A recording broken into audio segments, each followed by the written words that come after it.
This is not a normal mirror. This is not your average 80 series Toyota Land Cruiser. Stop! Stop! Oh my God, Hurley, how do you plan on driving if you're in the back seat? The steering wheel is up there. Most importantly, the brakes are up there. And that is not a normal driver. We just got back from a trip in the 80 series and it made me realize two things that I actually like about new cars that this thing needs. Number one would be the infotainment system that all the new cars have. This already has it. We already did that in a previous video. But number two would be those really cool digital mirrors that all the new cars have. So we're gonna be tackling that today. So here's what all comes in the box. We have the mirror itself. Now you can tell there is a front camera on the mirror too, which will be nice to capture that footage. And I'm pretty sure you can run that as a live feed, so you might be able to get some cool angles from the front of your truck, or if you're off-roading and you can't see. But also there's different mounting solutions. You can see we have these hooks on the back here. That's to run these straps around the OEM mirror, but they do sell adapter mirror mounts that just replace that entire unit, and they put a little ball and socket on the back of that so it works like an OEM mirror, and we're gonna do that in the future. But I don't have those parts today, so we're gonna use the straps. And then we have the power here. This is a cigarette lighter, but we do have other options for power. This, of course, would be the quickest way to get it installed. GPS, rear view camera, other mounting stuff. So let's go ahead and toss this thing in there. So these are the strap mounts that I was talking about. Very, very easy install if you were to go this way. This is almost in real time. Took a couple of seconds to get this mirror installed. If you wanted to, you could just use the cigarette lighter power and route the backup camera however you wanted to. If you didn't worry about hiding the wires, you could get this installed so fast. But I just have the backup camera routed around the truck right now to test it out and show you guys that it works. And then we will go ahead and hide these wires. We got everything hooked up in a temporary way. Of course, I would never run it this way permanently, but I just want to get this thing up and running as fast as possible to see how it looks. So this thing should be turning on here. Okay, we got a little bit of a boot up noise here. We got to see if we can turn that off.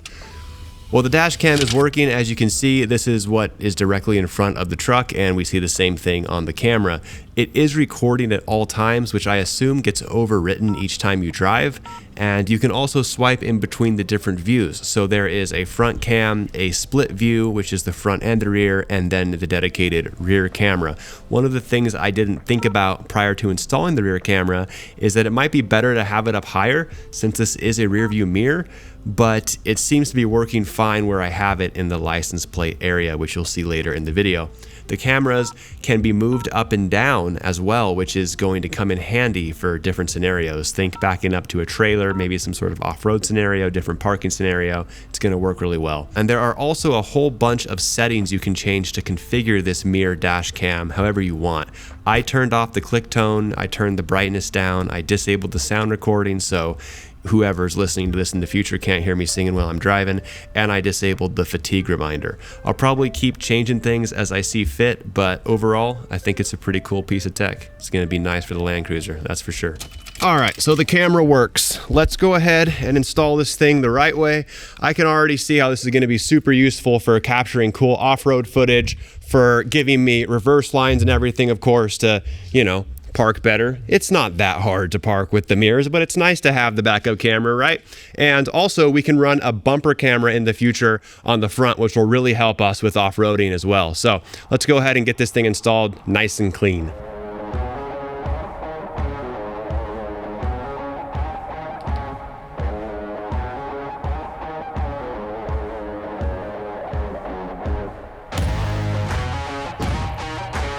My tailgate storage panel provides easy access to the license plate light bracket thing, which is where I will run the rear camera wires. Of course, there was one nut that didn't want to move after its 32-year run in the same spot, but eventually I got it and popped the bracket out. This leaves a perfect hole to route the new wires through, and I was even able to use the factory grommet with some persuasion and WD-40. Then I loomed it and routed it under the truck following the existing harness for a nice clean install.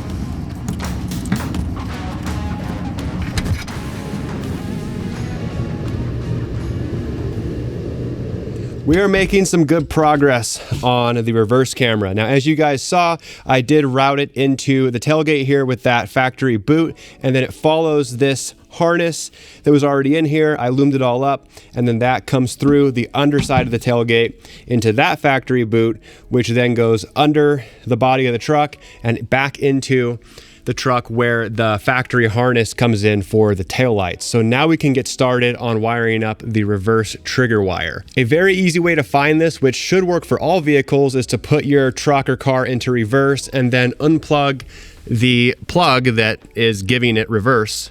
So this is the reverse light here. Go ahead and unplug that. We can verify that the reverse light is now off, and then we can start probing our trigger wire into the plug. And then once the camera itself up there turns on, we know that we did it. So let's go ahead and do that now. So as you can see, I have my trigger wire here hooked up to that top left lead, which is the black and red wire on a Land Cruiser. But for any vehicle, you will know, because your backup camera won't show those lines and won't turn on when you put it into reverse unless you have it into the right wire. So now we just have to tap that wire and we'll be good for the wiring. And then we have to, of course, route everything to the front for the actual camera itself. I have made some progress with getting those cables routed. It has not been fun. Let me show you guys where we're at. So as you can see, I have the entire interior all torn apart. The panels are off. The headliner is hanging down up there. And this is all for routing that cable. I don't want to be able to see it. You could definitely route this in an easier way. I'm just crazy and I want to hide it completely. So that's going to go entirely inside this panel here. You're never going to see it. The plastic interior piece will cover it. You can see it goes behind that pillar right there, and then it goes up the pillar right here. It goes up that pillar. It follows above the headliner, and it ends up way up here.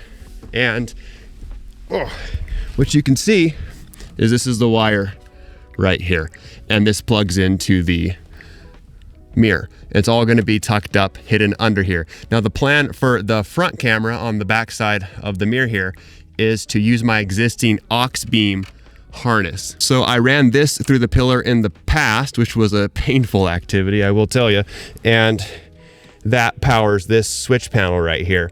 And what I'm going to do is I have this green wire taped to it. I'm going to pull it back down the panel, and that harness is here. I'm going to tape the power harness for the dash cam to it, pull it back through, and plug it in there. And I'm going to be honest with you guys, if I lose that wire in that pillar, we're just going to burn the truck down. So, oh, actually, one more thing. I've had a ton of comments on my sound deadening video. Why didn't you sound deaden the roof? And it's because these headliners are a pain in the ass to remove. This is cloth. It's glued to the actual roof of the Land Cruiser. It's not your standard clip-on headliner that just pops off and it's easy to get to things. You have to tear it off. It's glued. So that's why I didn't do that on the sound deadening video. That also means for you that if you were to route your wires above the headliner in any other car that is more modern, be a hell of a lot easier because that thing just clips off like an interior panel. But this one is glued. Fingers crossed this goes smooth and we don't have to burn this truck down. Let's get to it. I think this is actually working. Come on. Nice. Love it when the plan comes together. What kind of accent was that? And we're done. The wires are now installed, nice, clean, and hidden, not dangling down. And in case you were wondering, you can still use these as a normal mirror since they do have this reflective coating on it, as you can see. So let's get everything put back together.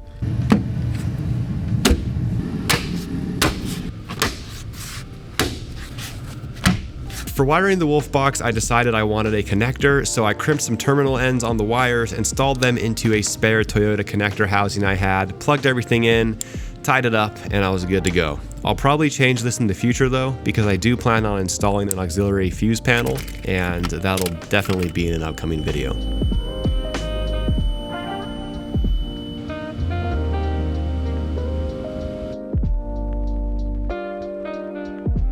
The interior is all back together. The Wolfbox is installed and working, as you can see there. All the wires still hidden, nice and tucked. Now, one of the things that you're gonna think is kind of weird, because I said I didn't want to use the cigarette lighter to power this thing, is I used the cigarette lighter to power this thing. Now, the reason being is because I don't want to tap into my factory electrical system. You could use one of these supplied fuse taps, and that's fine, nothing wrong with it, but I don't want to keep adding more and more accessories. This would be like my 4th or 5th accessory.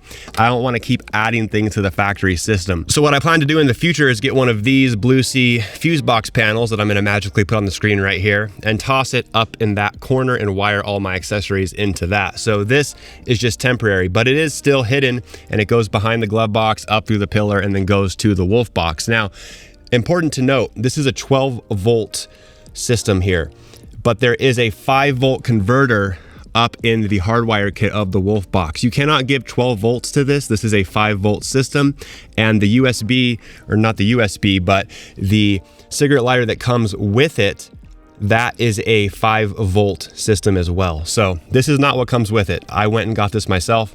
Don't give this thing 12 volts. But that's enough rambling. Let's go ahead and test this thing out. Also, if you have any ideas for my Blue Sea fuse box panel idea for wiring accessories, drop them in the comments below. Well, I have the world's 2 most aggressive turkeys ever blocking me from leaving my backyard.